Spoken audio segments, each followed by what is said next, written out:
दुनिया भर के शोधकर्ता और कंपनियां कोविड-19 के लिए संभावित टीके बना रही हैं। टीके शरीर की प्रतिरक्षा प्रणाली को संक्रामक रोगों को पहचानने और उनसे लड़ने के लिए तैयार करते हैं। संक्रमण से प्रभावित होने की स्थिति में प्रतिरक्षा प्रणाली रोग को याद रखेगी और इसे बढ़ने से रोकने के लिए जल्दी से प्रतिक्रिया करेगी। टीके हमें बीमार होने से बचा सकते हैं या बीमारी को कम गंभीर बना सकते हैं। टीके सुरक्षित और प्रभावी हैं, यह सुनिश्चित करने के लिए उन्हें अनुमोदित करने से पहले उनका सावधानी पूर्वक परीक्षण किया जाता है। ऑस्ट्रेलिया में टीकों के लिए सुरक्षा के सख्त नियम हैं। यदि आपको और अधिक जानकारी चाहिए तो आपको टीकों के बारे में आधिकारिक सरकारी जानकारी पर ध्यान देना चाहिए और चिकित्सा पेशेवरों की सलाह सुननी चाहिए। संभव है कि ऑस्ट्रेलिया में वर्ष 2021 में कोविड-19 के टीके उपलब्ध होंगे। इस दौरान उचित स्वच्छता का पालन करते रहें, दूसरों से 1.5 मीटर की दूरी बनाए रखें और यदि आप बीमार हैं तो घर पर रहें और परीक्षण करवाएं, टीका उपलब्ध होने के बाद भी।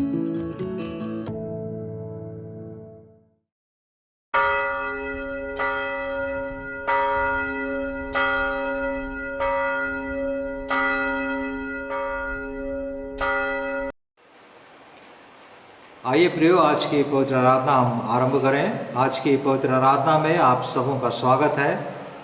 आइए हम सब अपने स्थानों पर खड़े हो जाएं और आह्वान गीत के साथ सारी दुनिया खामोश रहे, उस गीत के साथ हम प्रारंभ करेंगे।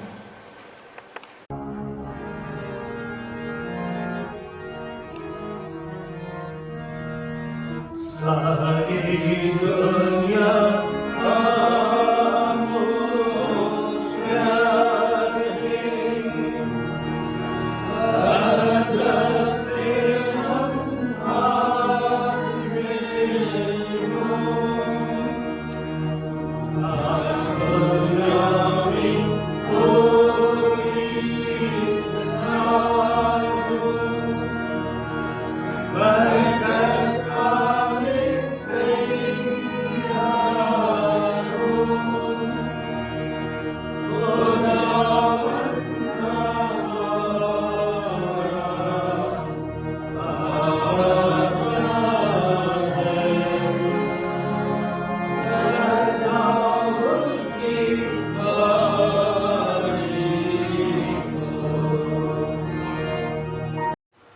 आइए प्रार्थना करें।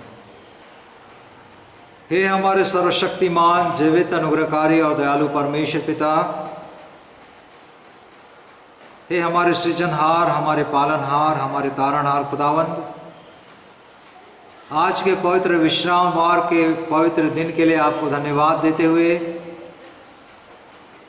आपके पवित्र हुजूरी में हम अपने पापी सिरों को बड़े आदर के साथ झुकाते हैं। आपको धन्य कहते हैं परमेश्वर पिता की एक और अवसर आपने हमारे जीवन में दिया, एक और आत्मिक संगति और सहभागिता करने का सौभाग्य अपने अनुग्रह से हमें प्रदान किया कि हम अपने अपने घरों पर अपने अपने परिवारजनों के साथ, मित्रगणों के साथ, परिचितों के साथ एक मन और एक चित होकर आपकी पवित्र आराधना करें। परमेश्वर पिता, यदि आपने हम पर अनुग्रह नहीं किया होता, हम पर दया नहीं की होती और इस प्रकार का प्रावधान हमें नहीं दिया होता, तो हम इस प्रकार से आपकी आराधना स्तुति कर पाने में हम असमर्थ हो जाते। लेकिन ये आपकी बड़ी दया है, आपके अनुग्रह से हमारे पास ऐसे प्रावधान उपलब्ध हैं जिनके माध्यम से परमेश्वर पिता हम आपकी पवित्र संगति और उपस्थिति में एक साथ आ सकते हैं। आज की पवित्र आराधना को हम आपके हाथों में सौंपते हैं। आराधना में शामिल होने वाले प्रत्येक भाई बहन, छोटे बच्चे, बड़े बुजुर्गों को आपके हाथों में रखते हैं और धन्यवाद देते हैं प्रभु, ये आपने उन सबों को आशीष दे दी है। Thank you Lord. परमेश्वर पिता, आज की आराधना पर आपकी आशीष विनती उद्धार करता प्रभु यीशु मसीह के नाम से मांगते हैं, आमीन आमीन। यहोवा का धन्यवाद करो, उससे प्रार्थना करो, देश देश के लोगों में उसके कामों का प्रचार करो, उसके लिए गीत गाओ, उसके लिए भजन गाओ, उसके सब आश्चर्य कर्मों पर ध्यान करो। उसके पवित्र नाम की बड़ाई करो। यहोवा के खोजियों का हृदय आनंदित हो। यहोवा और उसकी सामर्थ को खोजो, उसके दर्शन के लगातार खोजी बने रहो। उसके किए हुए आश्चर्य कर्म स्मरण करो, उसके चमत्कार और निर्णय स्मरण करो। आइए हम सब परमेश्वर पिता की महिमा में खड़े रहते हुए अपने गीत की पुस्तक में से भजन गाएंगे। भजन की संख्या 678, 678, भजन की संख्या 678। यीशु का दरबार रे हमें प्यारा लगता है।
हम सब अपने स्थानों पर खड़े रहते हुए प्रेरितों का विश्वास वचन, जो हमारा विश्वास वचन है, एक साथ दोहराएंगे। मैं विश्वास करता हूँ सर्वशक्तिमान परमेश्वर पिता पर, जो स्वर्ग और पृथ्वी का सृजनहार है, और उसके इकलौते पुत्र हमारे प्रभु यीशु मसीह पर, जो पवित्र आत्मा से देहधारी होकर मरियम नाम कुंवारी से उत्पन्न हुआ, पैंतुस पिलातुस के राज में दुख उठाया, क्रूस पर चढ़ाया गया, मर गया और गाड़ा गया।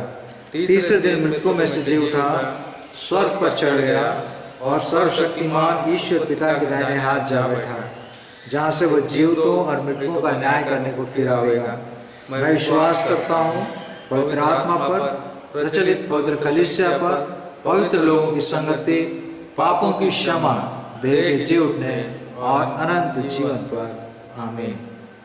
आइए हम सब अपने स्थानों पर बैठ जाएं और परमेश्वर पिता के सम्मुख बड़े आदर के साथ हम अपने सिरों को झुकाएंगे और परमेश्वर पिता से प्रार्थना करेंगे। परमेश्वर पिता को उनकी आशीषों के लिए हम धन्यवाद देंगे। और इससे पहले कि हम प्रार्थना में जाएं,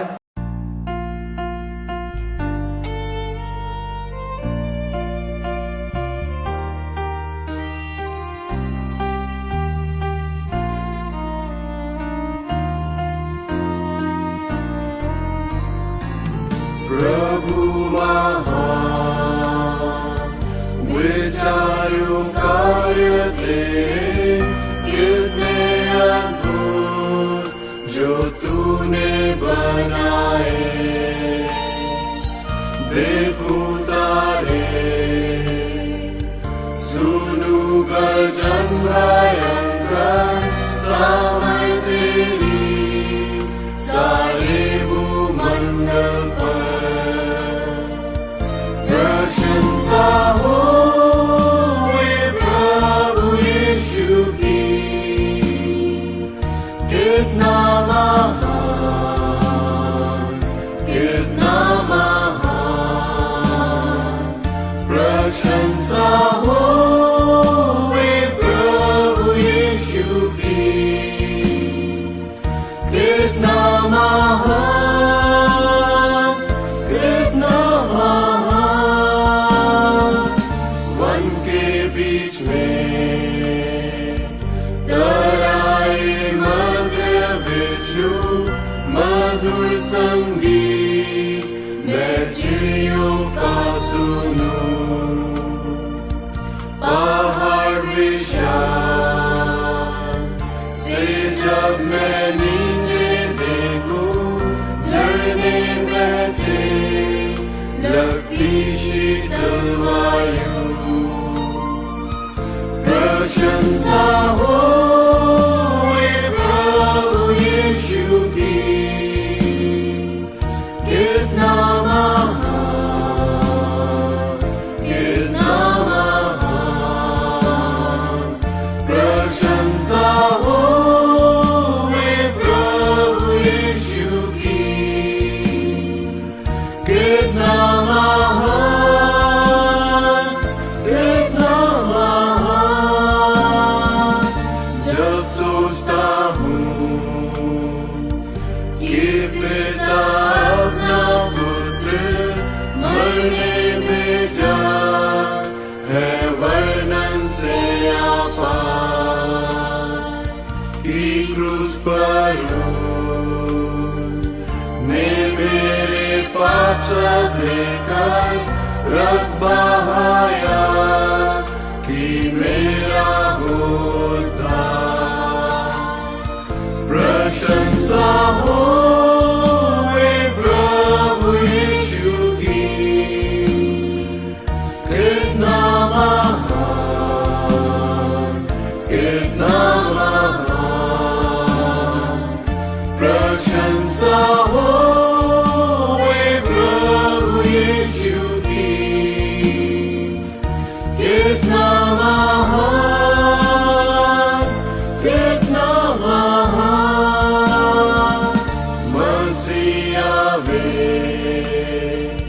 दाशब दूरी का होगा, मुझे लेगा जहाँ आनंद महान।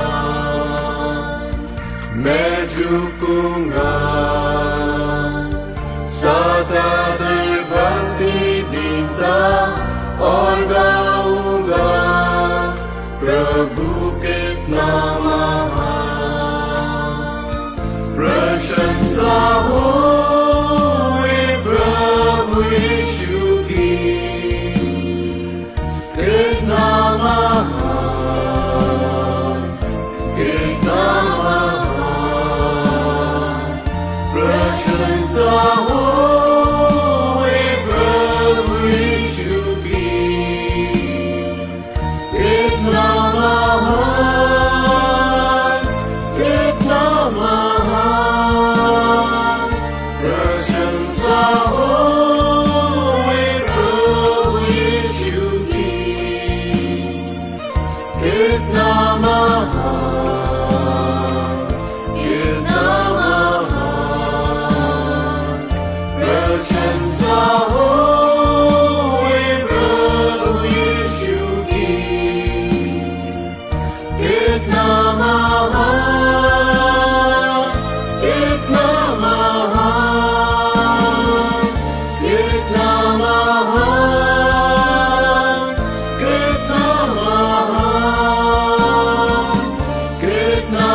पवित्र पवित्र सर्वशक्तिमान सेनाओं के यहोवा हमारे जीवते परमेश्वर पिता, हे हमारे सृजनहार, हमारे पालनहार, हमारे तारणहार खुदावन, हमारे मुक्तिदाता, हमारे त्राणकर्ता जीवित प्रभु यीशु मसीह के श्रेष्ठ और सामर्थी नाम में हम एक बार फिर से आज के इस पवित्र दिन में, विश्रामवार के दिन में, एक मन और एक चित्त के साथ आपके पवित्र कदमों पर अपने पापी सिरों को झुकाते हैं। प्रभु जी, बड़े आदर के साथ अपने आप को नम्र और दीन करते हुए आपके पवित्र उपस्थिति में हम आने का हियाव करते हैं, साहस करते हैं। परमेश्वर पिता, हम इस लायक नहीं हैं कि आपके पवित्र चरणों पर बरबसा सकें। हम इस लायक नहीं है परमेश्वर पिता कि हम अपने अशुद्ध और अपने अपवित्र होठों से आपके पवित्र नाम को उच्चारित कर सकें। हम इस लायक नहीं है परमेश्वर पिता कि आपको हे हमारे पिता कहकर पुकार सकें। तो भी ये आपका बड़ा अनुग्रह है, ये आपकी बड़ी दया है, ये आपकी बड़ी कृपा है परमेश्वर पिता कि आपने हमें अपने पवित्र चरणों पर आने के लिए, अपनी पवित्र संगति में आने के लिए आपने हमें प्रेरित किया, आपने हमें सौभाग्य दिया, सुअवसर दिया। परमेश्वर पिता, ये बहुमूल्य समय दिया, आपने हमारी आंखों को खोला पिता। यदि आपने हमारी आंखों को नहीं खोला होता, हम आज के दिन को देख पाने में नितांत असमर्थ रहते। आपको धन्य कहने में परमेश्वर पिता, आपका धन्यवाद करने में, आपसे प्रार्थना और विनती कर पाने में हम असमर्थ रहते, असहाय रहते। लेकिन परमेश्वर पिता, ये आपका बड़ा अनुग्रह है, ये आपकी बड़ी दया है कि आपने हमारी आंखों को खोला। आज का दिन आपने हमारे जीवनावधि में जोड़ा। परमेश्वर पिता, यदि आपने आज का दिन हमें नहीं दिया होता तो हम इस दिन को देख पाने में असमर्थ रहते। लेकिन ये आपकी बड़ी दया हुई हम पर कि हम आज के दिन को देख सके हैं। और आज भी परमेश्वर पिता, इस बहुमूल्य अवसर के लिए, सुअवसर के लिए जो आपने हमें दिया कि हम आपकी आराधना करें, आपके पवित्र चरणों पर आएं, आपसे प्रार्थना करें। परमेश्वर पिता, इस संपूर्ण विश्व के अन्य विश्वासी भाई बहनों के साथ इस समय में कितने लोग परमेश्वर पिता आपकी आराधना कर रहे हैं, उन सबों के साथ मिलकर आपसे प्रार्थना करने के लिए, आपकी आराधना करने के लिए परमेश्वर पिता आपने हमको भी ठहराया, आपने हमको भी बुलाया, आपने हमको भी चुना। हम आपका धन्यवाद करते हैं। हमारे मुक्तिदाता, हमारे त्राणकर्ता प्रभु यीशु मसीह के नाम में हम आपके पास आने का साहस करते हैं। प्रभु जी, परमेश्वर पिता, जिन्होंने हमारे लिए अपने आप को दे दिया, जिन्होंने हमारे बचाव के लिए, जिन्होंने हमारे छुटकारे के लिए, जिन्होंने हमारे अनंत विनाश से हमको बचाने के लिए अपने आप को कलवरी के क्रूस पर दे दिया और अपना बेशकीमती और पवित्र लहू को बहाया कि उनके पवित्र लहू के द्वारा हम अपने पापों और अपने अपराधों से क्षमा प्राप्त कर सकें। परमेश्वर पिता, जब हम आपके पवित्र चरणों पर आते हैं, आपके इस महान प्रेम के लिए, आपके इस महान बलिदान के लिए जो आपने अपने प्रिय पुत्र प्रभु यीशु मसीह के द्वारा प्रकट किया, हम आपकी बड़ाई करते हैं। परमेश्वर पिता, इससे बड़ा प्रेम और कोई नहीं कि आपने हम जैसे पापियों को बचाने के लिए, हम जैसे तुच्छों को बचाने के लिए आपने अपने इकलौते पुत्र प्रभु यीशु मसीह को भेज दिया और उन्होंने अपने बेशकीमती लहू के द्वारा हमारे जीवन के हर एक मलिनता को, अशुद्धता को, गंदगी को उन्होंने धो दिया। और इसलिए पवित्र वचन में लिखा है, चाहे तुम्हारे पाप कितने ही लाल रंग के क्यों ना हो, कितने ही अर्गवानी रंग के क्यों ना हो, वो उनके समान और हिम के समान श्वेत किए जाएंगे। यदि हम अपने पापों और अपने अधर्मों को स्वीकार करें, मान लें, तो यहोवा परमेश्वर हमें माफ करने में, क्षमा करने में विश्वास योग्य अधर्मी परमेश्वर है। और उसके पुत्र प्रभु यीशु मसीह का लहू हमारे सब पापों से, हमारे सब अधर्मों से हमको छुटकारा देता है। परमेश्वर पिता, आज जब हम आपके पवित्र चरणों पर उपस्थित हैं, हमारी आपसे प्रार्थना है, हमारी आपसे विनती है दयालु ईश्वर पिता कि हमारे हर पाप को, हर अपराध को आप दया करके क्षमा करें। हमारे जीवन में कई प्रकार की मलिनता पाई जाती है, चाहे वो लोभ के रूप में हो, चाहे वो लालच के रूप में हो, चाहे वो अभिमान के रूप में हो, चाहे वो घमंड के रूप में हो, चाहे वो व्यभिचार के रूप में हो, चाहे वो कुविचार के रूप में हो, चाहे वो परमेश्वर पिता ईर्ष्या या जलन के रूप में हो, परमेश्वर पिता कई प्रकार की ऐसी, चाहे वो जीविका का घमंड हो, शरीर की अभिलाषा हो, आंखों की अभिलाषा हो, परमेश्वर पिता हमारे जीवन में कई ऐसी बातें हैं जिनके द्वारा शैतान हमारे जीवन को आत्मिक मार्ग से भटकाने का पुरजोर प्रयास करता है। और कई बार परमेश्वर पिता हम उसके शिकार भी हो जाते हैं। लेकिन ये आपका बड़ा अनुग्रह है, ये आपकी बड़ी दया है कि जब हम उन बातों को स्वीकार करते हुए, अपने पापों अपराधों को, अपनी गलतियों को परमेश्वर पिता स्वीकार करते हुए आपके पास क्षमा याचना करते हैं, आप निश्चय हमारे पापों और अपराधों को क्षमा कर देते हैं, हमारी गलतियों को आप माफ़ कर देते हैं। आज भी परमेश्वर पिता हमारी यही विनती है कि हम सब जो कि बड़े आदर के साथ आपके सम्मुख उपस्थित हैं, हमारे हर पाप को, हमारे हर अपराध को दया करके क्षमा करिए प्रभु। और आपकी पवित्र इच्छा के अनुसार, आपके वचन के अनुसार, जैसा तुम चाहते हो कि लोग तुम्हारे साथ करें, तुम भी उनके साथ वैसा ही करो। सबसे पहले परमेश्वर और उसके राज और उसके धर्म की खोज करो। परमेश्वर पिता उस प्रकार से हमारे जीवन को व्यतीत करने के लिए आपका पवित्र आत्मा हमारी अगुवाई करे।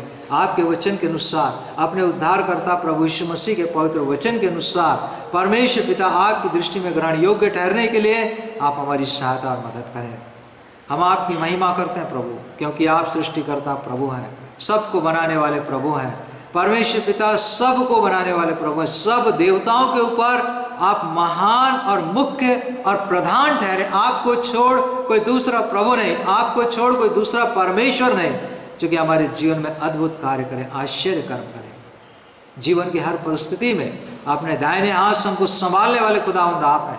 आज भी परमेश्वर पिता, जब हम पूरे संसार को देखते हैं, पूरा संसार परमेश्वर पिता इस महामारी के कारण, महामारी की वजह से, कोरोना की वजह से, महामारी की वजह से बहुत ही आशंका और भय में है। लेकिन परमेश्वर पिता आपने अपने लोगों को कभी नहीं छोड़ा है, आपने अपने लोगों को कभी नहीं त्यागा है। आपने अपने लोगों की सुधि ली है परमेश्वर पिता, और उन्हें सुरक्षित और महफूज रखा है। और जितने भी लोग कोरोना के शिकार हैं, इसके संक्रमण के शिकार हैं, परमेश्वर पिता उन लोगों की सुधि लेने के लिए आप दया करें। हमारा शासन और प्रशासन कोरोना के संक्रमण को रोकने के लिए, इसके ऊपर नियंत्रण करने के लिए जो कुछ पुरजोर कोशिश करते हैं, परमेश्वर पिता उनकी कोशिशों पर आपका अनुग्रह हो, आपकी आशीष हो, ताकि इस बड़े महासंकट के दौर से परमेश्वर पिता पूरी कलीसिया और हमारा पूरा देश और पूरा विश्व निकल सके। और ये सब परमेश्वर पिता, आपका वचन कहता है कि न तो बल से न शक्ति से, पर यह सब आपके पवित्र आत्मा की अगुवाई में परमेश्वर पिता, आत्मा की सामर्थ के द्वारा परमेश्वर पिता, पवित्र आत्मा की सामर्थ से भरने के द्वारा परमेश्वर पिता, हम इस महामारी और महासंकट से निकल पाएंगे।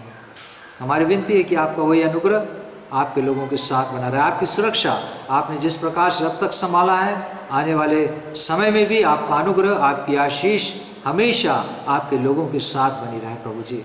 जितने लोग इस समय बीमार हैं, विशेष रूप से हमारी प्रार्थना है बहन नयनतारा के लिए, नयनतारा जॉन के लिए। परमेश्वर पिता उनके शरीर की हर कमजोरी को आप दया करके दूर करें प्रभु यीशु मसीह के नाम में। परमेश्वर पिता उनके शरीर की हम हर कमजोरी को दूर करते हैं। हम जानते हैं प्रभु, आप राजाओं के राजा, आप प्रभुओं के प्रभु, आप डॉक्टरों के डॉक्टर, आप वैद्यों के वैद्य। जो बात परमेश्वर पिता मनुष्य के लिए असंभव है, वो आपके लिए संभव है। और आपने बहन को परमेश्वर पिता उसके इलाज को सफल होने के लिए आपने दया किया है। और अभी जब वो स्वास्थ्य लाभ करती हैं, हमारी प्रार्थना है कि आपका अनुग्रह हमेशा उनके साथ बना रहे। हम प्रार्थना और विनती करते हैं बहन रश्मिकांत के लिए। परमेश्वर पिता, जिनका नवरंगपुर में 19 तारीख को ऑपरेशन होना है, स्टोन का ऑपरेशन होना है, परमेश्वर पिता हमारी प्रार्थना और विनती है कि आप दया करके उनके ऑपरेशन को सफल करें। प्रभु जी, आप प्रार्थनाओं को सुनकर हमारे जीवन में अद्भुत रीति से कार्य करते हैं। परमेश्वर पिता, उनके स्टोन को, उनके गॉल ब्लैडर से निकलने के लिए आप दया करें। हम डॉक्टर्स के लिए प्रार्थना करते, हम नर्सेस के लिए प्रार्थना करते, हम हॉस्पिटल स्टाफ के लिए प्रार्थना करते। और परमेश्वर पिता, जितने लोग बहन के साथ होते हैं, जाते हैं, परमेश्वर पिता उनकी सहायता करते, सबों के ऊपर आपकी बड़ी आशीष हो, आपका बड़ा अनुग्रह हो। हम प्रार्थना और विनती करते विशेष रूप से आपके सेवक गण के लिए, सूर्या भैया के जीजा जी के लिए, जिन्होंने परमेश्वर पिता आपके पवित्र कार्य को फैलाने के लिए अपने जीवन का समर्पण किया है, किंतु वर्तमान में उनके गांव में उनको सताव का सामना करना पड़ रहा है। परमेश्वर पिता, हर प्रकार के सताव से आप दया कर उनको छुटकारा दीजिए। हम प्रार्थना और विनती करते हैं प्रभु जी, हमारे तमाम उन क्षेत्रों के लिए, तमाम हमारे ग्रामीण अंचलों के लिए जहाँ पे विश्वासी गणों को इस प्रकार का सताव का सामना करना पड़ रहा है। अपने विश्वास के लिए परमेश्वर पिता, अपने विश्वास को हर परिस्थिति में दृढ़ता के साथ थामे रखने के लिए आपका पवित्र आत्मा उनकी अगुवाई करे। परमेश्वर पिता, उनकी सहायता और उनकी मदद करे प्रभु जी। उन स्थानों पर जहाँ पे इस समय में आराधनालय का निर्माण किया जा रहा है, परमेश्वर पिता, वहाँ पर हम आपके अनुग्रह और आपकी आशीष को मांगते हैं। कई ऐसे स्थान हैं जहाँ पर परमेश्वर पिता छोटे छोटे भवन के द्वारा, छोटे छोटे भवन के निर्माण के द्वारा परमेश्वर पिता एक प्रार्थना स्थल तैयार किया जा रहा है। वहाँ पर आपका अनुग्रह, आपकी आशीष उन स्थलों को बनाने के लिए, उन मकान भवनों को बनाने के लिए परमेश्वर पिता दया करें। हम प्रार्थना और विनती करते हैं प्रभु जी इस समय में आज के पवित्र वचन के लिए, पवित्र संदेश के लिए, जो आपके सेवक रेवरेंड लॉरेंस दास के माध्यम से हम तक आना है। परमेश्वर पिता, अपने सेवक को पवित्र आत्मा का दुगना अभिषेक दीजिए। जो बड़े बोझ के साथ आज का पवित्र संदेश उन्होंने तैयार किया है, हमारी प्रार्थना और विनती वो सब आपके पवित्र आत्मा के अगुवाई में है। हमारी विनती है कि आपका पवित्र आत्मा उस संदेश को हमारे जीवन में आत्मसात करने के लिए हमारी सहायता और मदद करे। आपके सेवक को, उनके परिवार को, उनकी सेवकाई को हम आपके सामर्थ्य हाथ में सौंप देते हैं। परमेश्वर पिता, हमारी कलीसिया पर आपका अनुग्रह हो, आपकी आशीष हो। इन दिनों में परमेश्वर पिता, जबकि हम पवित्र भवन में एकत्रित नहीं हो सकते, पवित्र भवन में बड़े ही स्वतंत्रता के साथ परमेश्वर पिता जितने लोग चाहे उतने लोग उपस्थित होकर हम आपकी आराधना नहीं कर सकते। इन दिनों में जबकि परमेश्वर पिता हमारे ऊपर कई रिस्ट्रिक्शंस हैं, कई प्रकार की पाबंदियां हैं, कई प्रकार के प्रोटोकॉल को हमको परमेश्वर पिता पूरा करना है। परमेश्वर पिता, ऐसे समय में भी हमारी आत्मिक एकता, हमारी आध्यात्मिक संगति और सहभागिता ये किसी भी रीति से परमेश्वर पिता ये कम होने ना पाए, इसके लिए आप दया करें।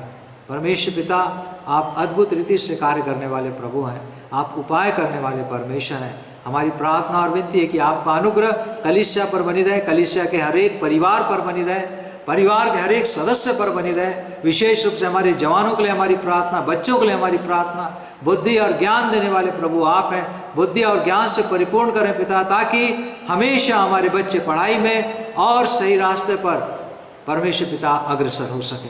हमारे बड़े बुजुर्गों के साथ हों, घर की शोभा है परमेश्वर पिता, कलीसिया की शोभा है, उनको अच्छा स्वास्थ्य दीजिए, दीर्घायु दीजिए। हर प्रकार से परमेश्वर पिता उनकी सहायता करते हुए इन दिनों में अपने धार्मिक अद्भुत अनुभवों के द्वारा नई पीढ़ी का मार्गदर्शन करने के लिए आपका पवित्र आत्मा सहायता करे। परमेश्वर पिता, आज की संपूर्ण आराधना हम आपके हाथों में सौंपते हैं और विनती करते हैं कि आज की आराधना के द्वारा आपको महिमा मिले। आज के पवित्र संदेश के द्वारा हम अपने विश्वास में मजबूत हों। आज के पवित्र गीतों के गाए जाने के द्वारा, स्तुति गान के द्वारा आपके नाम को महिमा मिलने पाए और आप ऊंचे उठाए जाएं। परमेश्वर पिता, हम धन्यवाद देते हैं क्योंकि आपने प्रार्थना सुनी है और आशीष दे दी है। विनती उद्धार करता प्रभु यीशु मसीह के नाम से मांगते हैं, आमीन। हे हमारे पिता, आप जो स्वर्ग में हैं, आपका नाम पवित्र माना जाए, आपका राज्य आए, आपकी इच्छा जो स्वर्ग में पूरी होती है वैसे इस पृथ्वी पर पूरी हो। हमारे दिन भर की रोटी आज हमें दीजिए, और जैसे हमने अपने अपराधियों को क्षमा किया है वैसे आप हमारे अपराधों को क्षमा करें। हमें परीक्षा में न डालें बल्कि बुराई से बचाइए, क्योंकि राज, पराक्रम और महिमा सदा आपके हैं, आमीन। आइए प्रियो, उत्तरवादी पाठ के लिए हम सब अपने स्थानों पर खड़े हो जाएं। उत्तरवादी पाठ की संख्या गीत की पुस्तक में 40। यहोवा देवताओं से बड़ा है, यहोवा देवताओं से बड़ा है। और बेटी बैजंती तारा उत्तरवादी पाठ पढ़ने में हम सबों की अगुवाई करेंगी। आप सभी को जय मसीह की। जय मसीह की। आइए, आज का जो चुना हुआ पाठ है वो चुने हुए पाठ की संख्या 40, यहोवा देवताओं से बड़ा है। हे यहोवा, हमारी नहीं अपने ही नाम की महिमा अपनी करुणा और सच्चाई के निमित्त कर। जाति जाति के लोग क्यों कहने पाए कि उनका परमेश्वर कहाँ रहा। उन लोगों की मूर्तें सोने चांदी ही हैं, वे मनुष्यों के हाथ की बनाई हुई हैं। हमारा परमेश्वर तो स्वर्ग में है, उसने जो चाहा सो किया है। उनके मुँह तो रहता पर बोल नहीं सकती, उनकी आंखें तो रहती पर वे देख नहीं सकती, उनके कान तो रहते पर वे सुन नहीं सकती, उनके नाक तो रहती पर वे सूंघ नहीं सकती, उनके हाथ तो रहते पर वे स्पर्श नहीं कर सकती, उनके पाँव तो रहते पर वे चल नहीं सकती, और अपने कंठ से कुछ भी शब्द नहीं निकाल सकती। जैसे वे हैं तैसे ही उनके बनाने हारे और उन पर भरोसा रखने वाले भी हो जाएंगे। हे इस्राएल, यहोवा पर भरोसा रख, तेरा सहायक और ढाल वही है। हे हारून के घराने, यहोवा पर भरोसा रखो, तेरा सहायक और ढाल वही है। हे यहोवा के डरवैयो, यहोवा पर भरोसा रखो, तुम्हारा सहायक और ढाल वही है। यहोवा ने हमको स्मरण किया है, वह आशीष देगा, वह इस्राएल के घराने को आशीष देगा, वह हारून के घराने को आशीष देगा। क्या छोटे क्या बड़े जितने यहोवा के डरवैये हैं, वह उन्हें आशीष देगा। यहोवा तुमको और तुम्हारे लड़कों को भी अधिक बढ़ाता जाए। यहोवा जो आकाश और पृथ्वी का करता है, उसकी ओर से तुम आशीष पाए हो। स्वर्ग जो है सो यहोवा का है, पर पृथ्वी उसने मनुष्यों को दी है। मुर्दे जितने चुपचाप पड़े हैं, सो तो यहाँ की स्तुति नहीं कर सकते। हम सब सम्मिलित होंगे। पर हम लोग यहाँ को अब से ले सर्वदा लोग धन्य कहते रहेंगे, यहाँ की स्तुति करो। ओ पिता की स्तुति और पुत्र पवित्र आत्मा की, जैसे आरंभ में हुई है, आज भी और रहेगी,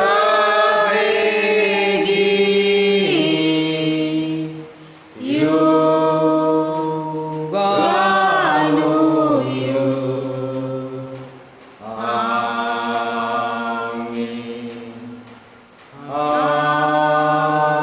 आमीन। हम अपने स्थानों पर खड़े रहेंगे और इस समय पवित्र धर्मशास्त्र का पाठ पढ़ा जाएगा। पवित्र धर्मशास्त्र का पाठ नए नियम से यूहन्ना रचित सुसमाचार 15वां अध्याय 1 से 8। नए नियम से यूहन्ना रचित सुसमाचार और उसका 15वां अध्याय 1 से लेकर 8 तक बेटी नम्रता बाग इसको पढ़ने में हमारी अगुवाई करेंगी। प्रभु में आप सबको जय मसीह की। जय मसीह की। मेरे साथ वचन निकाल लीजिए। यूहन्ना 15 उसका 1 से 8 तक हम वचन को पढ़ेंगे। सच्ची दाखलता मैं हूँ और मेरा पिता किसान है। जो डाली मुझ में है और नहीं फलती, उसे वह काट डालता है, और जो फलती है उसे वह छांटता है, ताकि और फले। तुम तो उस वचन के कारण जो मैंने तुमसे कहा है शुद्ध हो। तुम मुझ में बने रहो और मैं तुम में। जैसे डाली यदि दाखलता में बनी न रहे तो अपने आप से नहीं फल सकती, वैसे ही तुम भी यदि मुझ में बने न रहो तो नहीं फल सकते। मैं दाखलता हूँ, तुम डालियाँ हो। जो मुझ में बना रहता है और मैं उसमें, वह बहुत फल फलता है, क्योंकि मुझसे अलग होकर तुम कुछ भी नहीं कर सकते। यदि कोई मुझ में बना न रहे तो वह डाली के समान फेंक दिया जाता और सूख जाता है, और लोग उन्हें बटोर कर आग में झोंक देते हैं और वे जल जाती है। यदि तुम मुझ में बने रहो और मेरा वचन तुम में बना रहे तो जो चाहो मांगो और वह तुम्हारे लिए हो जाएगा। मेरे पिता की महिमा इसी से होती है कि तुम बहुत सा फल लाओ, तब ही तुम मेरे चेले ठहरोगे। आमीन।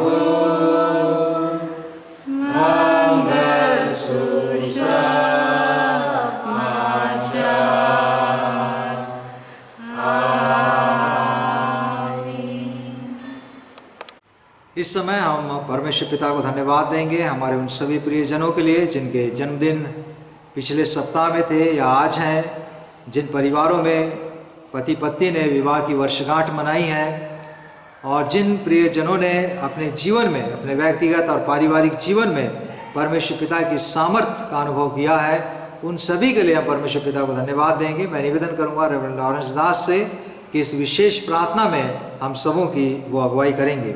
किंतु उससे पूर्व मैं दो महत्वपूर्ण सूचनाओं से आप सबों को अवगत कराना चाहता हूँ। पहली सूचना तो ये कि बुधवार को हम उपवास प्रार्थना करते हैं कलीसिया के विभिन्न विषयों को लेकर, और आप अपने अपने घरों से ही हमारी कलीसिया के विभिन्न विषयों को लेकर आप प्रार्थना में हमारा साथ दे सकते हैं और निश्चय ही परमेश्वर पिता उनका उत्तर हमें प्रदान करेंगे। दूसरी महत्वपूर्ण सूचना पवित्र प्रभुभोज से संबंधित है, जो कि हमारे चर्च संचालन समिति के अध्यक्ष की ओर से दी गई है कि माह जुलाई के तृतीय एवं चतुर्थ रविवार अर्थात आज और 25/7/2021 को लाल चर्च भवन एवं प्रार्थना भवन नया मुंडा में केवल प्रभुभोज की व्यवस्था की गई है, प्रातः 8 से लेकर 11 बजे तक। फिर माह अगस्त से प्रत्येक माह प्रथम एवं द्वितीय रविवार को केवल प्रभुभोज की व्यवस्था की जाएगी। कलीसिया के सदस्य अपनी सुविधा अनुसार प्रातः 8 बजे से 11 बजे के बीच प्रभुभोज में शामिल हो सकते हैं। सो इस बात को हम अवश्य ध्यान में रखें कि आज भी 8 से लेकर 11 बजे तक चर्च खुला है, आप पवित्र प्रभुभोज ले सकते हैं। 25 तारीख को भी 8 से लेकर 11 बजे तक चर्च खुला रहेगा, पवित्र प्रभुभोज आप ले सकते हैं। उसके बाद नेक्स्ट मंथ भी शुरू के 2 हफ्ते आप पवित्र प्रभुभोज या तो चर्च भवन में या फिर प्रार्थना भवन में आप ले सकते हैं। आइए प्रियो, इस समय हम परमेश्वर पिता से प्रार्थना करेंगे, विशेष प्रार्थना, और उसके बाद मैं निवेदन करूंगा बहन श्रीमती कमला जॉन जी से, उनके साथियों से, कि वो आज के पवित्र वचन को सुनने के पूर्व हम सबों की अगुवाई करेंगे स्तुति गान में परमेश्वर पिता की महिमा में, और उसके बाद हम रेवरेंड लॉरेंस दास के माध्यम से आज के पवित्र संदेश को सुनेंगे।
स्वर्गीय पिता प्रभु परमेश्वर, अगम्य ज्योति पर विराजमान सेनाओं की यहोवा, हमारे उद्धारकर्ता यीशु नासरी के सामर्थ्य नाम में हमारे प्रियों के साथ प्रभु आपके चरण तले आने का हियाव करते हैं। और विशेष हमारे दुआ पिता, जिनका बीते सप्ताह आज विवाह की वर्षगांठ है, जन्म दिवस है, आपने अद्भुत रीति से पिता जीवन के अब तक की सफ़र में आपने इनकी मदद की। पति पत्नी बनने के द्वारा इन्होंने प्रभु जी आपकी महिमा की है। आपके भय में होके आपकी आज्ञा का पालन इन्होंने किया। आप प्रभु अद्भुत आशीष आपने दिया कि प्रभु आपने विवाह की वर्षगांठ के इस दिन में प्रभु आपको धन्यवाद का बलिदान अर्पित करें। पिता परमेश्वर, हम दुआ मांगते हैं उन प्रियों के लिए जिनका जन्म दिवस है। एक नया अध्याय को प्रभु आपने जोड़ा उनके जीवन में कि खुदा आपको आज की सुबह अपने जीवन में उन आशीषों को स्मरण करते हुए कि प्रभु ने हमारी उम्र को बढ़ाया, और वो पिता अपने धन्यवाद की भेंट को आपके चरणों में अर्पित करते। पिता, इनको ग्रहण करिए और प्रभु नित्य अपने महिमा के लिए इस्तेमाल करिए। पिता परमेश्वर, हम दुआ मांगते उन प्रियों के लिए जो बीमारी में थे, जो तकलीफ में थे, जो समस्या में थे, आपने उनको चंगाई दिया, आपने उनके समस्या का समाधान किया, उनके बोझों को उनके जीवन से दूर करे। खुदा, हम आपको धन्यवाद देते हैं। प्रभु परमेश्वर, यदि हमारे प्रियों ने जाने अनजाने में किसी प्रकार का पाप अपराध मन वचन कर्म के द्वारा यदि उन्होंने किया है, दया करके आप इन्हें क्षमा करिए और नित्य प्रभु जी अपनी सेवा के लिए लगाइए। खुदा बाप, आपके त्रिएक नाम से हम इन प्रियों के जीवन में आपकी आशीष की घोषणा करते हैं। यीशु नासरी के नाम से मांग लेते, आमीन। प्रभु आप सबों को बहुतायत से आशीष दे। आप सभी को जय मसीह की। वचन में जाने से पहले आइए अपने मनों को तैयार करें, प्रभु की महिमा के हम कुछ गीतों को गाएं। थोड़ा समय है बाकी, सेवा भी है काफी। थोड़ा समय है बाकी, सेवा भी है काफी। हम रुके नहीं, पीछे मुड़े नहीं, हम रुके नहीं, पीछे मुड़े नहीं। यीशु हमारा साथी,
सेवा भी है काफी, थोड़ा समय है बाकी, सेवा भी है काफी।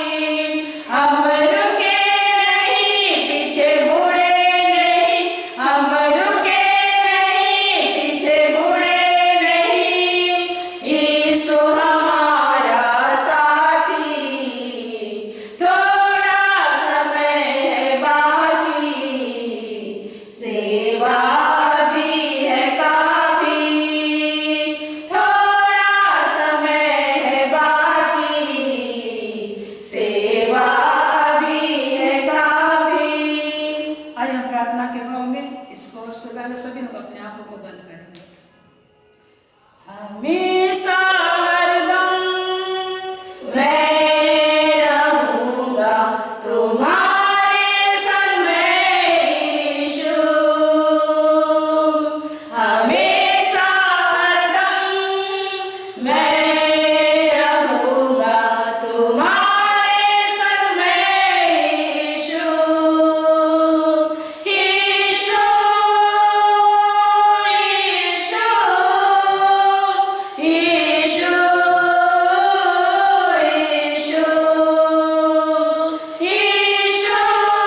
आज हम बहुत ही महत्वपूर्ण बातों को प्रभु परमेश्वर के वचन के द्वारा हम जानने जा रहे हैं। और ये बहुत ही महत्वपूर्ण बात ये है कि हमें जब मसीह जीवन में हम आगे बढ़ते हैं तो बिना यीशु मसीह के हमारा कार्य सफल नहीं हो सकता। बिना पवित्र आत्मा की अगुवाई के बिना यदि हम वचन बोले वो वचन कार्य नहीं करेगा। बिना पवित्र आत्मा के यदि हम आगे बढ़ रहे हैं हमारा जीवन आत्मिक रीति से लाभान्वित नहीं हो सकता।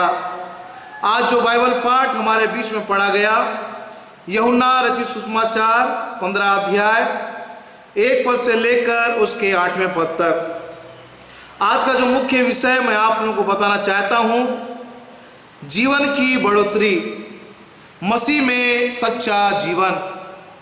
किस तरह से हम मसीहत में हमको बढ़ना है और किस तरह से वो सच्चा जीवन है उसको जानना है, उसको अपने जीवन में आत्मसात करना है। इसके लिए इस बाइबल के संदेश को हमें जानना अति आवश्यक है। यहाँ पर जो पहले पद में जो लिखा हुआ है, सच्ची दाखलता मैं हूँ, मेरा पिता अर्थात परमेश्वर किसान है। यीशु मसीह जीवन को प्रदर्शित करने के लिए यहाँ पर दाख और उसकी लताओं का उदाहरण दे रहे हैं। एक सच्चे जीवन के बारे में, एक सामर्थ्य से भरे हुए जीवन को प्रदर्शित करने के लिए प्रभु यीशु मसीह यहाँ पर दाख और उसकी लताओं का उदाहरण देते हुए आज आपको और मुझको जिन बातों को सिखाना चाहते हैं प्रियो, उसको हम सीखने जा रहे हैं। पहला जो नाम दिया गया इस्राएलियों को एक दाख के रूप में कहा गया था। पुराने नियम में दाखलता इस्राएलियों को कहा गया था। यदि हम देखेंगे भजन संहिता 80 अध्याय उसके 8 पद से लेकर उसके 16वें पद तक, यशायाह भविष्यवक्ता की पुस्तक 5वां अध्याय उसके 1 पद से लेकर उसके 7वें पद तक, और साथ ही साथ यिर्मयाह भविष्यवक्ता की पुस्तक उसका 2रा अध्याय उसके 21वें पद को मैं आप लोगों के बीच में पढ़ना चाहता हूँ। यिर्मयाह 2 उसका 21वां पद। मैंने तो तुझे उत्तम जाति की दाखलता और उत्तम बीज करके लगाया था, फिर तू क्यों मेरे लिए जंगली दाखलता बन गई? तू मेरे लिए क्यों जंगली दाखलता बन गई? सर्वप्रथम परमेश्वर ने इस्राएली कौम को, इस्राएली घराने को एक दाख का नाम उनको दिया गया था, लेकिन ये एक बाँझ के रूप में, एक भ्रष्टता के जीवन के द्वारा जो उनको फल लेके आना था, जिन आज्ञाओं को उनको मानना था, जिसके द्वारा वो पिता परमेश्वर को प्रसन्न कर सकते थे, उसमें इस्राएली कौम असफल रह गया। और उनके लिए बात को दर्शाया गया है कि वे एक बाँझ के रूप में हो गई और भ्रष्ट दाखलता से वो भर गई, जिसके द्वारा पिता परमेश्वर प्रसन्न नहीं हो सकते। अब यहाँ पर हम देखेंगे कि स्वयं प्रभु यीशु मसीह बोलते हैं कि सच्ची दाखलता मैं हूँ, मेरा पिता किसान है, और जो डाली मुझ में लगती है यदि वो फलती नहीं है उसको जो माली है अर्थात परमेश्वर उस डाली को काट के आग में फेंक देता है, उसको काट के अलग कर देता है। उसके बाद उस डाली का कोई अस्तित्व नहीं हो सकता, उसके बाद उसको कोई अवसर नहीं मिल सकता। इसलिए प्रियो, मसीह लोग जो हैं ये शाखाएं हैं, मसीह लोग शाखाएं हैं। जिस प्रकार एक शाखा उसमें दाख का रस प्रभावित हुए बिना जिंदा जीवित नहीं रह सकती, उसी तरह से प्रियो जो शाखाएं हैं जिसमें दाख का जो रस है, जब तक ये प्रभावित उसमें नहीं हो सकती तो वो जो शाखाएं हैं वो जीवित नहीं रह सकती, उसमें फल नहीं आ सकते। इसी प्रकार एक मसीही उसमें मसीह के पवित्र आत्मा के प्रभावित हुए बिना जीवित नहीं रह सकता। हमको आज जब इस 21st सेंचुरी में पिता परमेश्वर ने इस तरह से दया किया कि उसने हमें याजकों का समाज ठहराया है, उसने हमें नीच प्रजा ठहराया है, उसने हमें चुना हुआ वंश ठहराया है, उसने हमें पवित्र ठहराया है, तो पिता परमेश्वर इन वचनों के द्वारा ये चाहते हैं कि हम बिना पवित्र आत्मा के यदि जीवन व्यतीत कर रहे हैं तो हम जीवित नहीं रह सकते। जिस तरह से दाख का जो रस है जब उसकी शाखाओं में होता है, होके जाता है, जिसके द्वारा उसकी शाखाएं जीवित रहती है, इसी तरह से बिना यीशु मसीह के, बिना पवित्र आत्मा के यदि हम मसीह जीवन व्यतीत कर रहे हैं और हम बोल रहे हैं कि हम मसीह हैं, तो प्रियो हम आत्मिक रीति से मरे हुए हैं। क्योंकि प्रभु परमेश्वर इन वचनों के द्वारा ये चाहता है कि हम ढेर सारा फल लेके आए, ढेर सारा फल उत्पन्न करें। आज आप और मैं यदि हम देखेंगे, हम मसीह के आत्मा बिना शीघ्र ही आत्मिक तौर पर मर जाते हैं। बिना आत्मा के हम आत्मिक तौर पर मर जाते हैं। यदि फल उत्पन्न नहीं करते तो परमेश्वर ऐसी शाखा को काट कर अलग कर देता है। वो जो माली है वो हर समय उसकी निगाहें हमारी ओर लगी रहती है, वो बार बार इस दाग लता को देखने आता है और वहां पर वो चाहता है कि फल आए। यदि उस जगह फल नहीं है, यदि हम प्रार्थना नहीं कर रहे हैं, यदि हम विश्वास में मजबूत नहीं हैं, यदि हम वचन के अनुसार जो वचन हम सुन रहे हैं उसको अपने जीवन में आत्मसात नहीं कर रहे हैं, यदि हम किसी के ऊपर दया नहीं कर रहे हैं, यदि हमारा मसीह जीवन लोगों को प्रभावित नहीं कर पा रहा है, यदि बिना आत्मा के हम आगे बढ़ रहे हैं, प्रियो उस डाली में, उस शाखाएं में फल नहीं है और पिता परमेश्वर उस शाखा को क्या कर देंगे? काट देंगे। परमेश्वर के लिए निष्फल शाखा निरर्थक होती है। परमेश्वर के लिए निष्फल जो शाखा है वो निरर्थक होती है। अब कुल्हाड़ा पेड़ों के जड़ पर रखा हुआ है। मत्ती सुसमाचार 3 अध्याय उसके 10वें पद में लिखा हुआ है, अब जो कुल्हाड़ा है पेड़ों के जड़ पर रखा हुआ है, इसलिए जो जो पेड़ अच्छा फल नहीं लाता वो काटा और आग में झोंका जाता है।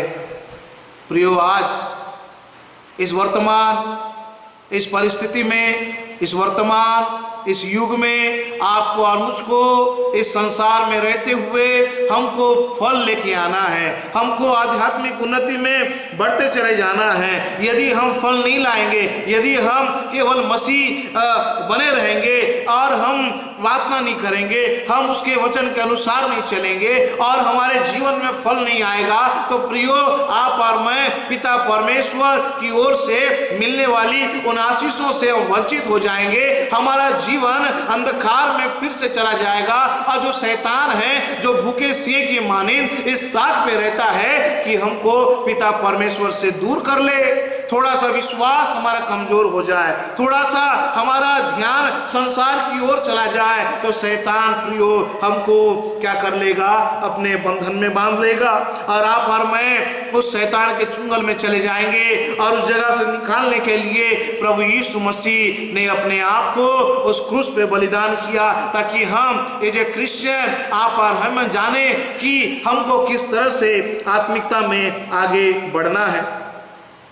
प्रियो, यहाँ पर मैं 2 महत्वपूर्ण बात बताना चाहता हूँ।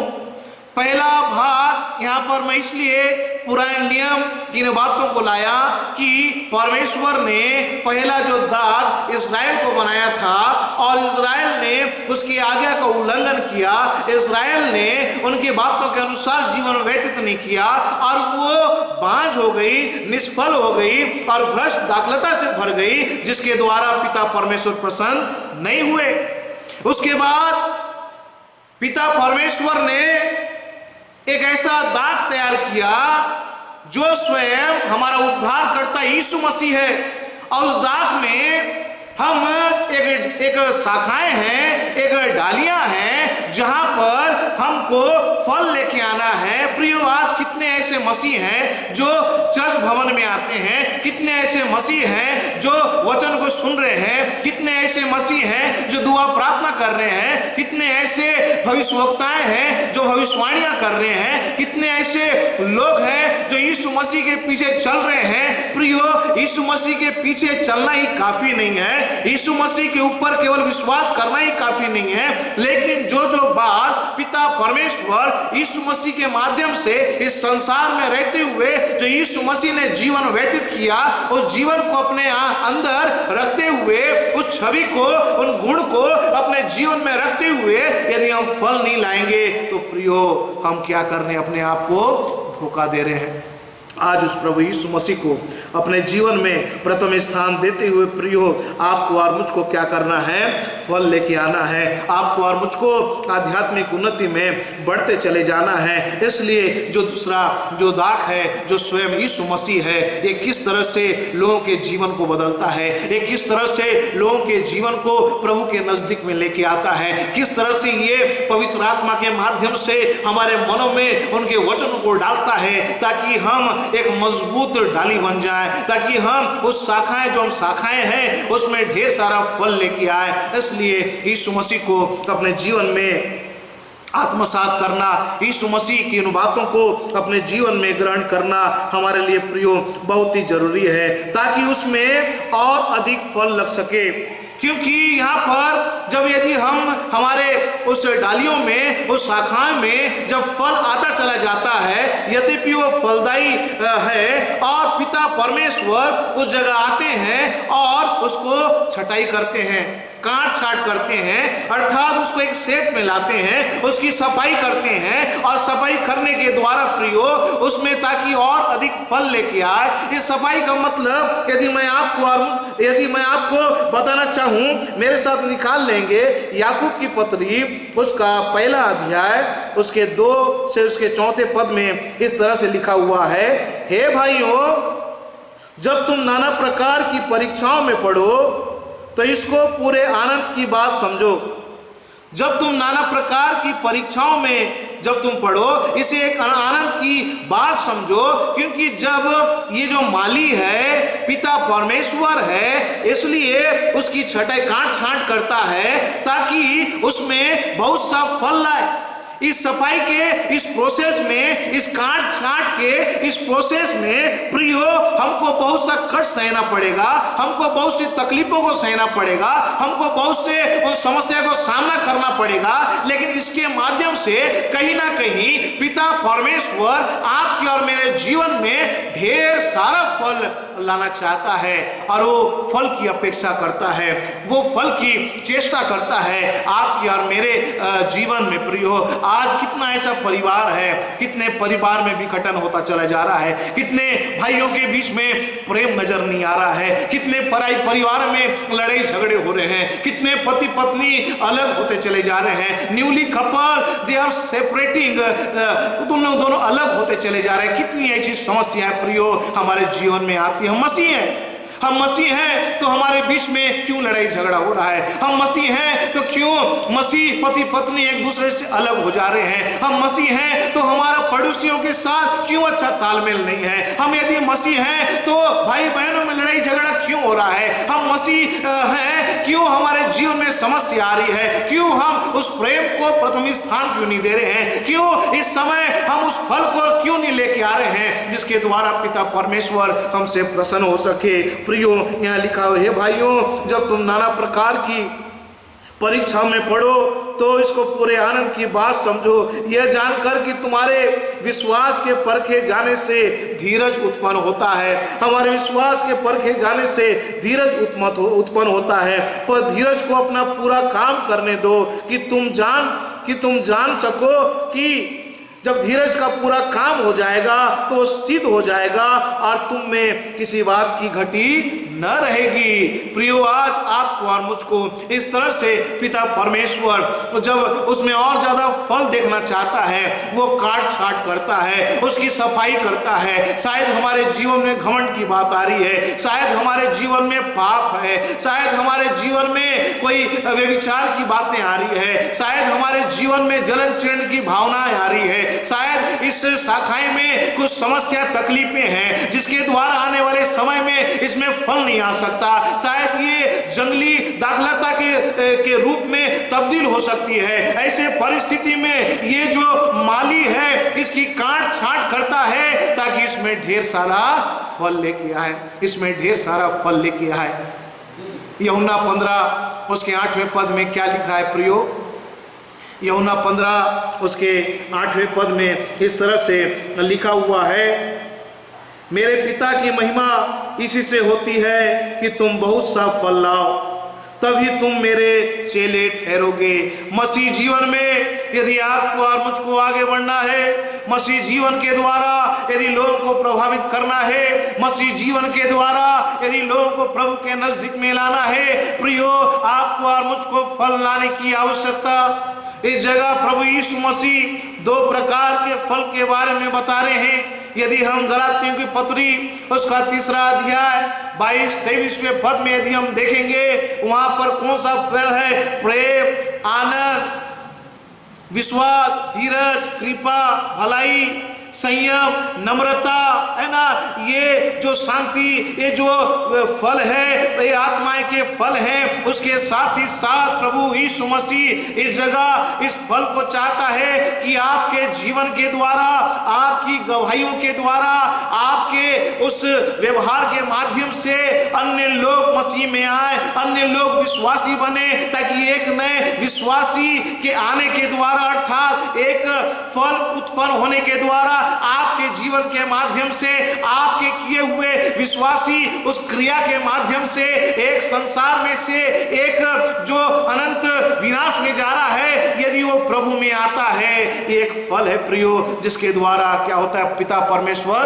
प्रसन्न होते हैं, जिसके द्वारा पिता परमेश्वर आनंदित होते हैं। इसलिए प्रियो आपको और मुझको नम्रता में, दीनता में, हमको प्रेम में, आनंद शांति में, कृपा भलाई में, संयमता में हमको आगे बढ़ना है। और यदि हम देखेंगे मत्ती सुसमाचार उसके 5वें अध्याय में 1 से 10 पद तक यदि हम देखेंगे, इस तरह के धन्य वचन जो प्रभु यीशु मसीह आपको और मुझको बता रहे हैं, इस तरह से जिया हुआ जीवन प्रियो इस संसार के अंदर एक रिवाइवल लेके आ सकता है। इस संसार के अंदर भटके हुए लोगों को प्रभु के नजदीक में लाने का कारण बन सकता है। वहां लिखा है, धन्य है जो मन के दिन है, क्योंकि स्वर्ग का राज यीशु का है। यदि हम मन के दिन बन जाएंगे प्रियो आप और मैं अन्य लोगों को प्रभु के नजदीक में लेके आएंगे। यदि हम मेल कराने वाले बन जाएंगे, एज ए क्रिश्चियन आप और मैं मेल कराने वाले बन जाएंगे, जो लोग प्रभु के नजदीक में नहीं है उनको लाने का कारण बन जाए, तो हम पिता परमेश्वर को क्या कर सकते हैं? प्रसन्न कर सकते हैं, उसको आनंदित कर सकते हैं। प्रियो, क्या आप और मैं आत्माओं को जीतने के द्वारा पिता परमेश्वर को प्रसन्न कर रहे हैं? क्या आप और मैं उस प्रेमी स्वभाव को अपने जीवन में लागू करने के द्वारा हम अन्य लोगों को प्रभु के नजदीक में ला रहे हैं? प्रभु आपको और मुझको इस तरह से इस संसार में जीवन व्यतीत करने के लिए बुलाया है कि हम ढेर सारा फल लेके आए। पिता परमेश्वर की महिमा इसी बात से होती है कि आप और मैं बहुत सा फल लेके आए, ताकि हम उसके चेले ठहरने पाएंगे। बाइबल हमको बता रही है कि आपको और मुझको फल लेके आना है, जिसके द्वारा आप और मैं पिता परमेश्वर के द्वारा मिलने वाली आशीष यीशु मसीह के चेले बनकर इस संसार में हम आगे बढ़ सकते हैं। और यहाँ पर परमेश्वर जो 2 तरह के फल की अपेक्षा हमारे जीवन से करता है। पहला जो फल है, हमने देखा गलातियों को पत्री उसके 5वां अध्याय 22 से उसके 23वें पद तक ये फल हमारे जीवन में बहुत ही ज्यादा मात्रा में होने की आवश्यकता और ये हमारे जीवन के द्वारा लोगों के सामने प्रकट होने की आवश्यकता। और दूसरा जो फल जो मैं आप लोगों के सामने बता रहा हूं कि जिससे जीवित शाखा की तरह हमारा जीवन आगे बढ़ जाएगा, जो फल पैदा करने के लिए तैयार थे, क्योंकि प्रभु यीशु मसीह ने चेलों को तैयार कर लिया और वो अब फल उत्पन्न करने के लिए वो तैयार हो गए थे। मसीह में बने रहने का मतलब उससे प्रेम करना है। मसीह में बने रहने का मतलब प्रियो उससे प्रेम करना है, उसकी आज्ञा मानना है, उससे प्रार्थना करना है, उसकी आराधना करना है। दूसरे शब्दों में प्रियो मसीह में बने रहने का मतलब है कि जिस प्रकार दाख की शाखा दाख के उस पौधों से जुड़ी है या संयुक्त होती है, उसी प्रकार आत्मिक तौर पर मसीह के साथ संयुक्त या जुड़े रहना चाहिए। यदि हम इस रीति से मसीह के साथ जुड़े रहेंगे तो हम जीवित शाखाओं के समान हो जाएंगे। हालेलुया। जिस तरह से हम मसीह के साथ संयुक्त हो जाएंगे, मसीह में जुड़ जाएंगे तो हम जीवित शाखाएं बन जाएंगे और इस शाखाओं में प्रियो ढेर सारा फल आएगा और हम आनंदित होंगे। हमारा पिता परमेश्वर आनंदित होगा और जिसके द्वारा इस संसार में स्वर्गीय राज्य का विस्तारीकरण कार्य और भी तेजी से होने पाएगा। प्रियो, यदि आप और मैं इस मसीह जीवन में आगे बढ़ना चाहते हैं, यदि आप और मैं एक अच्छी शाखा बनना चाहते हैं, यदि आप और मैं उसके विश्वास में बने रहना चाहते हैं, तो आइए प्रियो अपने आप को तैयार करें और बोलिए, मेरे लिए मसीह जीवन का लक्ष्य ये है कि मैं यीशु मसीह की छवि को अपने जीवन में धारण कर लूं। मेरे लिए मसीहत का मतलब यही है, मेरे लिए एक हेल्दी क्रिश्चियन लाइफ यही है कि मैं विश्वास और आज्ञाकारिता में यीशु मसीह के साथ संबंध बढ़ाने में और विश्वास प्रार्थना में और हर प्रकार के तकलीफों को सहते हुए एक ऐसा जीवन में व्यतीत करूंगा जिसमें कलीसिया के साथ एक विश्वव्यापी उस मिशन में आप और मैं जुड़ जाते हैं और प्रभु परमेश्वर अर्थात यीशु मसीह के अगुवाई में होते हुए, पवित्र आत्मा के अगुवाई में होते हुए आप और मैं इस संसार के अंदर प्रियो बहुत तेरे लोगों को प्रभु के नज़दीक में लाने पाते हैं। यदि प्रियो आप और मैं यीशु मसीह की डाली हैं, यीशु मसीह दाख है, हम लता है जिसमें आपको और मुझको फल लाना है। यदि सचमुच में हम लाना चाहते हैं तो हमको यीशु मसीह की ओर निहारना है, हमको यीशु मसीह के द्वारा दिए गए इस पवित्र आत्मा के अनुसार हमको आगे बढ़ना है, ताकि आप और मैं एक अच्छे सच्चे मसीह बनते हुए प्रभु परमेश्वर की महिमा का कारण बने। प्रियो, अंतिम बात मैं कह के समाप्त करना चाहता हूँ। जब आप और मैं पवित्र आत्मा के द्वारा आगे हम बढ़ते चले जाते हैं, जिस तरह से जो दाख का जो रस होता है वो डालियों में होते हुए जब सब जगह फैलता है तो वो जो शाखाएं होती है, वो डालियां होती है, हेल्दी होती है, उसमें फल उत्पन्न करने की सामर्थ होती है। इसी तरह से जब आप और मैं मसीह यीशु में बन जाते हैं और वो पवित्र आत्मा के द्वारा हम आगे बढ़ते हैं, वो पवित्र आत्मा जो है हमारे आत्मिक जीवन में इतनी सामर्थ को लेके आता है, वो आत्मिक गुणों को हमारे जीवन में इस तरह से लेके आता है ताकि हम प्रभु पिता परमेश्वर के लिए हम ढेर सारा फल लेके आए। इसलिए यीशु मसीह ने कहा, सच्ची दाखलता मैं हूँ और मेरा पिता किसान है। जो डाली मुझ में है और नहीं फलती तो वो काट दिया जाता है और उसको आग में फेंक दिया जाता है। प्रियो, यदि हम मसीह होने के हर एक उन कर्तव्यों को यदि हम पूरा करेंगे तो सचमुच में वो प्रभु हर समय आपकी काट छाट करेगा, आपकी सफाई करेगा और आपको और भी ज़्यादा फलवान और भी ज़्यादा फलने के लिए आपको क्या करेगा, तैयार करेगा। प्रभु इन वचनों के द्वारा हम सबों को बहुत ऐसे आशीष दें। आमीन। हम परमेश्वर पिता को धन्यवाद देते हैं आज के पवित्र संदेश के लिए। वास्तव में प्रभु, यदि हम प्रभु में बने न रहें तो हम कुछ भी नहीं कर सकते।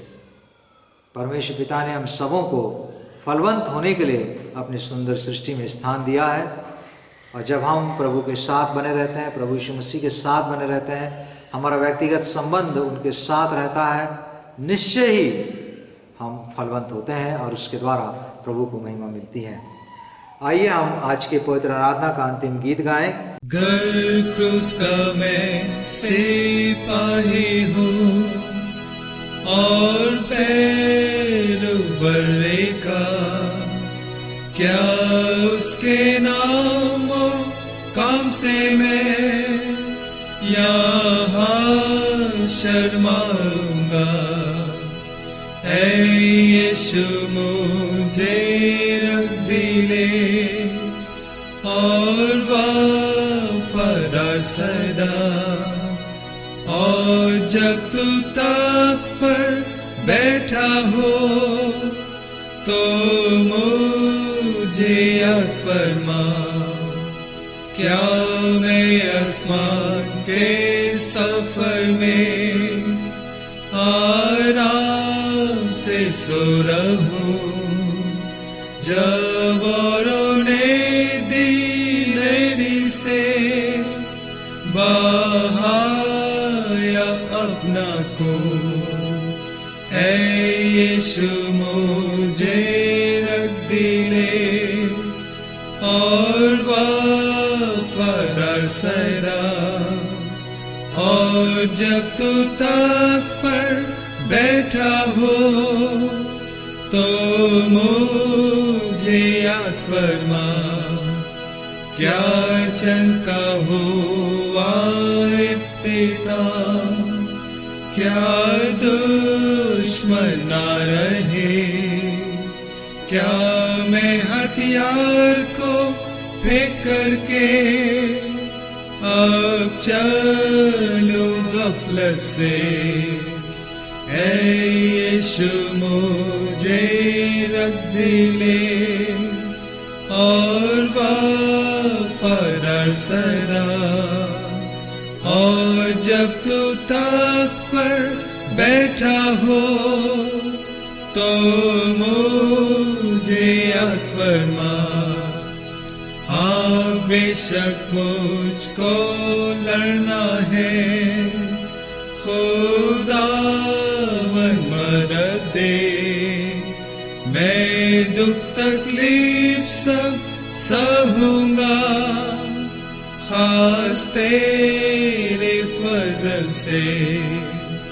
ऐ यीशु मुझे रख दिले और वफादार सदा, और जब तू तख्त पर बैठा हो तो मुझे याद फरमा, खुदा का लश्कर जीतेगा, होगा जंग का मां, कि उनका हादी यीशु है, खुदावन जुलजला।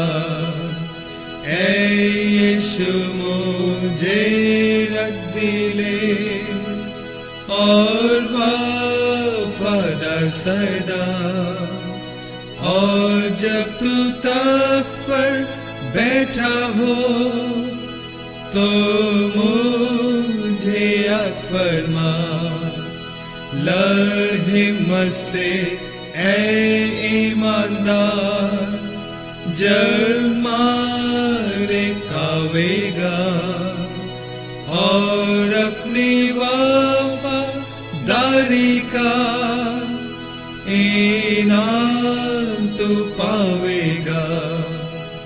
ऐ यीशु मुझे रख दिले और वफादार सदा, और जब तू तख्त पर बैठा हो तो मुझे याद फरमा, ऐ यीशु मुझे रख दिले और वफादार सदा, और जब तू तख्त पर बैठा हो तो मुझे याद फरमा।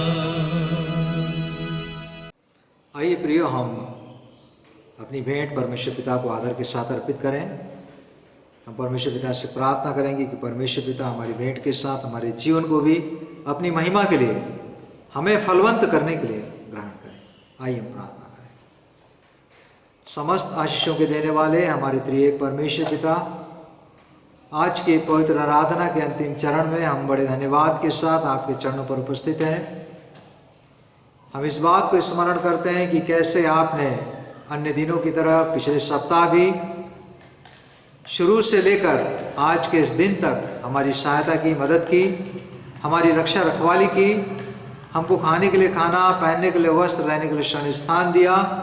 हर प्रकार की परिस्थिति में अपने दाहिने हाथ से हमें थामे रखा। हर प्रकार की महामारी और महासंकट से आपने हमको बचाया। परमेश्वर पिता, हम आपका धन्यवाद करते हैं क्योंकि आपकी पवित्र उपस्थिति हमेशा हमारे साथ बनी रही। आपका अनुग्रह हमारे जीवन में हमेशा प्रकट होता रहता है।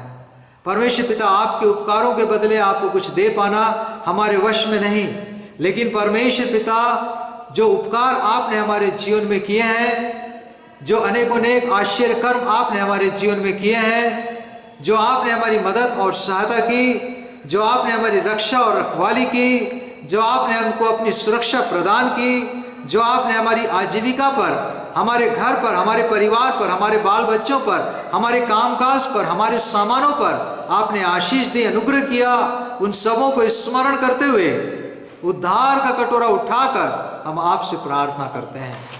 प्रभु यीशु मसीह के नाम में परमेश्वर पिता, हम इस भेंट को आपके चरणों पर अर्पित करते हैं और विनती करते हैं, प्रत्येक देने वाले को आप आशीष दें। इस भेंट के द्वारा आपको महिमा मिले। इस भेंट के साथ हमारा जीवन भी आपकी दृष्टि में ग्रहण योग्य ठहरे। परमेश्वर पिता, आज के पवित्र संदेश के लिए आपका धन्यवाद हो। आपका वचन अद्भुत है और आपका वचन हमें इस बात के लिए उत्साहित करता है कि हम हमेशा आप में बने रहें। आप में बने रहने के लिए परमेश्वर पिता, जो आवश्यक कदम है, उन कदमों को उठाने के लिए आपका पवित्र आत्मा हमारी सहायता करे। धन्यवाद हो पिता कि आपने प्रार्थना सुनी। प्रत्येक देने वाले को परमेश्वर पिता आपने आशीष दी। धन्यवाद के साथ विनती उद्धार करता प्रभु यीशु मसीह के नाम से मांगते हैं, आमीन। आइए हम विश्वास हृदय के साथ परमेश्वर पिता की आशीष ग्रहण करें। अब हमारे प्रभु यीशु मसीह का अनुग्रह, परमेश्वर पिता का प्रेम, पवित्र आत्मा की संगति, सहभागिता हम में से हर एक के साथ अब से लेकर सदा तक बनी रहे। आमीन।